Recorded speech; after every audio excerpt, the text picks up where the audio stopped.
അളിയോ താനാരാ? അളിയൻ. അളിയോ താനാരാ വിളിക്കണേ? അളിയനെ. അളിയോ അപ്പൊ താൻ തന്നെ തന്നെയാണ് അളിയാന്ന് അകത്തേക്ക് നോക്കി വിളിക്കണത്. അളിയാ, ഇതായിരുന്നു എന്റെ അളിയൻ. എന്റെ പൊന്നളിയാ, കണ്ണിൽ അന്വേഷിച്ച് കാത്തിരിക്കായിരുന്നു അളിയാ. എന്നൊരു തിരിയിട്ട് കത്തിക്കാരുന്നില്ലടാ.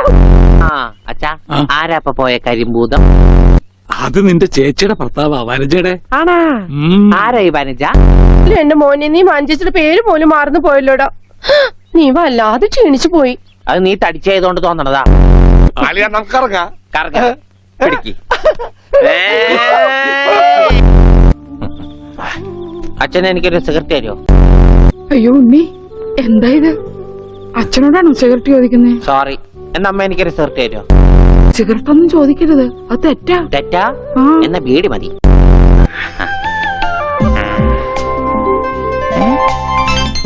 അമ്മേ, ഞാൻ പെണ്ണായി. ചെറുപ്പത്തിൽ നീ ഇവളെ അമ്മിക്കുട്ടിന്നാ വിളിച്ചിരുന്നതേ. അമ്മിക്കുട്ടി ചെറുപ്പത്തിലേ ഉള്ള വിളിയല്ലേ, ഇനി നീ അവളെ അങ്ങനെ വിളിക്കണ്ട. എന്നാ ആട്ടുകല്ലേന്ന് വിളിക്കാം. ആട്ടുകല്ലേ? ഞങ്ങളെയൊക്കെ ഓർമ്മയുണ്ടോ നിനക്ക്? അമ്മുന്റെ അമ്മയാടാ. ആ, അമ്മൂടെ അമ്മ, അമ്മൂമ്മ. കണ്ടോ, അവൻ എന്നെ ഓർത്തല്ലോ. ആരത്? മുത്തശ്ശി. ആ, മുത്തശ്ശി. കുട്ടി ഏത് ക്ലാസ്സിലാ പഠിക്കുന്നേ? വായിൽ പല്ലൊന്നും മുളച്ചില്ല. ഞാൻ പറയാറില്ലേ, എന്റെ ചർമ്മം കണ്ട പ്രായം തോന്നില്ലാന്ന്. പട്ടണ. ഇതാ എന്റെ വീട്. ഓ, അവസാനം നമ്മൾ കണ്ടുപിടിച്ചു. ഇതെന്തിനാ വെച്ചിരിക്കുന്നത് അറിഞ്ഞൂടെ? നീ വേലയാടാതിരിക്കാൻ. മാറി. ആരാ വന്നേക്കണേ നോക്കണേ. നോക്ക.